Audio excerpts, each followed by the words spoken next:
दोस्तों DK classes DK sir में आपका स्वागत है। दोस्तों ये एक लाइट से रिलेटेड क्वेश्चन है, एक स्टूडेंट ने पूछा है और ये अच्छा क्वेश्चन है। इस क्वेश्चन में बोला गया है कि एक विद्युत बल्ब है जो कि 60 अंश के कोण पर झुके दो समतल दर्पणों के बीच में रखा गया है। इस बल्ब के कितने प्रतिबिंब दिखाई देंगे। ठीक है दोस्तों ये देखिए कंपटीशन में कितना बार क्वेश्चन पूछा जा चुका है। तो इस तरह से बहुत सारे क्वेश्चंस जो है कंपटीशन में पूछे जाते हैं। आइए हम कुछ क्वेश्चन को आपको दिखाते हैं और उसको सॉल्व करने का तरीका क्या होगा इसको भी देखते हैं। हमारे पास क्वेश्चन नंबर 2 इस तरह से है दोस्तों, आप लोग देख सकते हैं। इस तरह से क्वेश्चन नंबर 3 भी यहाँ पे दिखाई दे रहा है। ठीक है दोस्तों, तो आज इन्हीं तीनों न्यूमेरिकल को सॉल्व करेंगे। बहुत ही आसान मेथड बताएंगे हम सॉल्व करने का। इसके बाद जो है इससे टफ लेवल वाले क्वेश्चन को अगले वीडियो में बताएंगे। ओके दोस्तों, आइए आज कॉन्सेप्ट और फार्मूला को समझते हैं। तो दोस्तों टॉपिक हमारा है कि झुके हुए दो समतल दर्पणों के द्वारा प्रतिबिंब का बनना। ठीक है, जैसे हमारे पास दो समतल दर्पण है, सपोज करिए एक समतल दर्पण ये है और दूसरा सपोज करिए हमारे पास समतल दर्पण ये है। ठीक है, ये दोनों समतल दर्पण अब किसी भी एंगल पर हम झुका के रखे हुए हैं और इसी के बीच में हम अगर मान लीजिए कोई ऑब्जेक्ट या वस्तु रख देते हैं तो इससे पूछा जाएगा कि कितना प्रतिबिंब बनेगा। ठीक है, जैसे अभी हमारा क्वेश्चंस जो देख रहे थे कि दो समतल दर्पण था। ठीक है, और ये दोनों समतल दर्पण जो है एक दूसरे से 60 डिग्री के आसपास में कितना था 60 अंश के कोण पर एक दूसरे से झुके हुए हैं और इसके बीच में एक हमारे पास वैद्युत बल्ब रखा हुआ है। ठीक है, इलेक्ट्रिक बल्ब क्या किया गया है, रखा गया है। तो पूछा जा रहा था कि इस इलेक्ट्रिक बल्ब के कितने प्रतिबिंब दिखाई देंगे और यहाँ पे ये 60 डिग्री है। ठीक है, तो देखिए दोस्तों हमारे पास कॉन्सेप्ट में यहाँ पे हम सबसे पहले समझते हैं कि जब दो समतल दर्पण एक दूसरे से थीटा कोण पर कितना थीटा कोण पर झुके हुए हैं तो उनके मध्य रखी हुई वस्तु से बनने वाले प्रतिबिंबों की जो संख्या n होगी। ठीक है, प्रतिबिंबों की संख्या वो क्या होगा, n इक्वल टू 360 डिग्री 360 अंश बटे थीटा माइनस 1 होगा। ठीक है, और ये कब अप्लाई करेंगे, यदि 360 अंश बटे थीटा बराबर समपूर्णांक, मतलब अगर 360 में हम यहाँ थीटा किसी से भाग देते हैं और इसका जो यहाँ पे काटने के बाद डिवीजन होने के बाद वो आता है क्या आ जाए, एक समपूर्णांक आ जाए। जैसे सपोज करिए कि हमारा क्वेश्चंस जो है यहाँ 60 डिग्री दिया हुआ है, 60 से अगर डिवाइड करेंगे इसको तो 6 बार में जाएगा, तो 6 क्या आ गया, समपूर्णांक आ गया। ठीक है, तो अब ये जो सम आ गया तो इसको हम यहाँ पर n इक्वल टू कौन सा फार्मूला लगाएंगे, 360 अंश अपान थीटा माइनस 1। तो 60 में से एक अगर घट जाएगा तो आंसर क्या आ जाएगा, 5। तो इस तरह से क्वेश्चन दोस्तों क्या हो जाएगा, 5 हो जाएगा। ठीक है, लेकिन अगर दोस्तों सपोज करिए यहाँ हमारा जो है 60 के बजाय क्या हो जाता, यहाँ पे अगर हमारे पास 50 होता और 50 से हम डिवीज़न करेंगे तो 0 से 0 कट जाएगा, 5 से 36 को काटेंगे तो ये क्या होगा, एक समपूर्णांक नहीं होगा। ठीक है, 5 सत्ते 35, 7 टाइम्स जाएगा। ठीक, और क्या हो जाएगा, बच जाएगा 7.5 आ जाएगा। ठीक है, इतना मिलेगा, सॉरी 7.2 मिलेगा।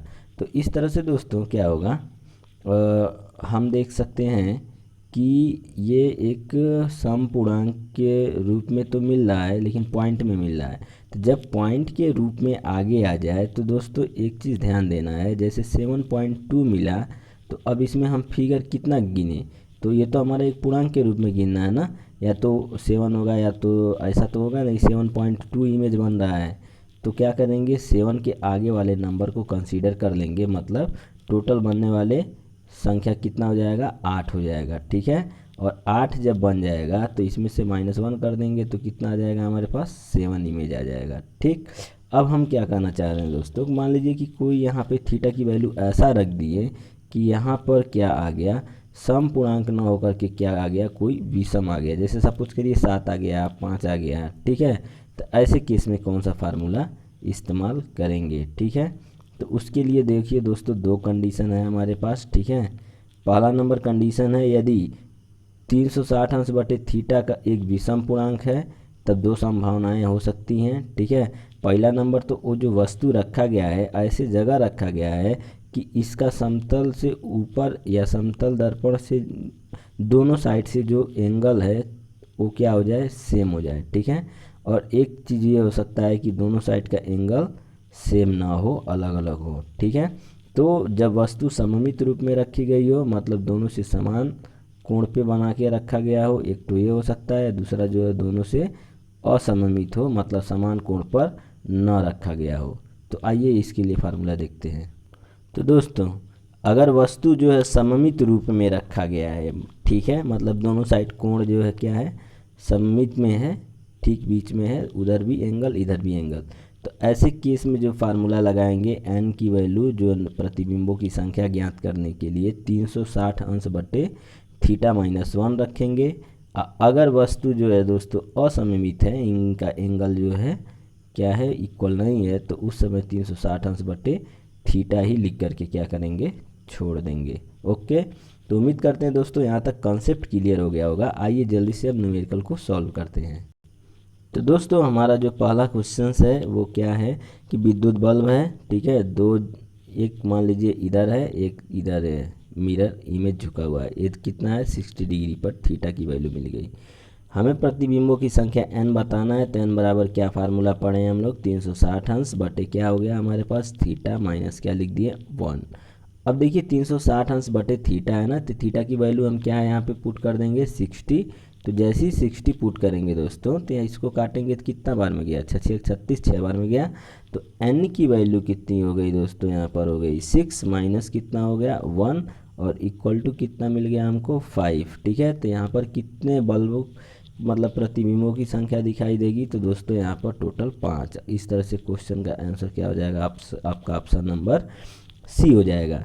तो दोस्तों उम्मीद करते हैं ये आपको समझ आया होगा। अगर यही देखिए दोस्तों, यहाँ पर 6 जो है सम की जगह विषम आता तो क्या करते, तो फिर ये वाला फार्मूला नहीं लगाते, 360 विषम आता तो वही हो जाता। ठीक है, उसमें भी दो कंडीशन था, सममित में है कि विषमित में है। ठीक, तो इस क्वेश्चन का आंसर आपको क्लियर हो गया होगा। अब आइए दूसरे क्वेश्चन पे चलते हैं। दूसरा क्वेश्चन देखिए दोस्तों क्या कह रहा है कि यदि दो समतल दर्पण एक दूसरे से समानांतर हों, ठीक है, समांतर में हों, तो इनके बीच में रखी गई वस्तु के कितने प्रतिबिंब दिखाई देंगे। ये तो बहुत ही अच्छा क्वेश्चन पूछ दिया।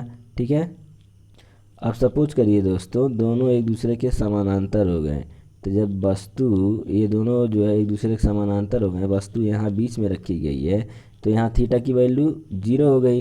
तो यहाँ पर 360 अंश बटे क्या कर दिए हम, थीटा की वैल्यू कितना रख देंगे 0 और माइनस क्या हो गया 1। तो ये जब 0 से किसी भी संख्या को हम क्या करेंगे, डिवाइड करेंगे, तो क्या मिलेगा दोस्तों, इन्फिनिटी मिलेगा। और इन्फिनिटी माइनस 1 क्या, इन्फिनिटी, क्योंकि समुंदर से एक लोटा पानी निकालने से समुंदर पे कोई प्रभाव नहीं पड़ता है। तो अनंत में से एक घटाएंगे तो क्या अनंत आएगा, कुछ नहीं। तो इस तरह से दोस्तों इस क्वेश्चन का जो सही आंसर होगा वो क्या होगा, अनंत यानी इन्फिनिटी। कितने प्रतिबिंब दिखाई देंगे, तो इतने प्रतिबिंब दिखाई देंगे कि हम गिन नहीं पाएंगे। ओके, चलिए आगे बढ़ते हैं। तो दोस्तों क्वेश्चन नंबर 3 हमारे पास है कि यदि दो समतल दर्पण एक दूसरे से समकोण पर रखे हुए हैं, समकोण का मतलब 90 डिग्री पर रखे हुए हैं, दो मिरर, और इनके बीच में कोई वस्तु रखी गई है, ठीक है, तो कितने प्रतिबिंब दिखाई देंगे उस वस्तु के। तो यहाँ भी सेम फार्मूला लगाएंगे दोस्तों। तो n इक्वल टू क्या, 360 डिग्री 360 अंश बटे, अब यहाँ पर कितने के कोण, थीटा की वैल्यू कितनी हो गई, समकोण पर 90 डिग्री, ठीक है, और माइनस क्या लिख देंगे 1। इससे इसको क्या करेंगे, हम कट कर देंगे। कितना बार में गया दोस्तों, तो 9 चौके 36, 4 बार में गया, माइनस कर देंगे 1 इक्वल टू कितना मिल जाएगा 3। तो इस तरह से दोस्तों इस क्वेश्चन का सही आंसर क्या होगा, आपका ऑप्शन नंबर सी होगा। कितने प्रतिबिंब बनेंगे दोस्तों, कितने प्रतिबिंब दिखाई देंगे, तो 3 प्रतिबिंब आपको इसमें दिखाई देंगे। ओके, तो दोस्तों इस तरह से हमने आज के कुछ महत्वपूर्ण प्रश्नों को देख लिया। कुछ और भी अच्छे क्वेश्चंस को हम आपके लिए यहाँ पर दिखा रहे हैं, जिसका आपको कमेंट बॉक्स में आंसर देना है। ठीक है, ये आप देखिए दोस्तों, क्वेश्चन को आप ध्यान से देखिए, ध्यान से पढ़िए, ठीक है, और इसको समझिए और इसका आंसर जो है कमेंट बॉक्स में दीजिए। और हम उम्मीद करते हैं आप हर एक क्वेश्चन का आंसर जो है बता पाएंगे। ठीक है दोस्तों, और जिस क्वेश्चन का आंसर आपको नहीं मालूम होगा उसको हम अगले वीडियो में आपको सॉल्यूशन के समय बता देंगे। Okay दोस्तों, thank you for watching this video. Please like, comment and share this video to all of your friends.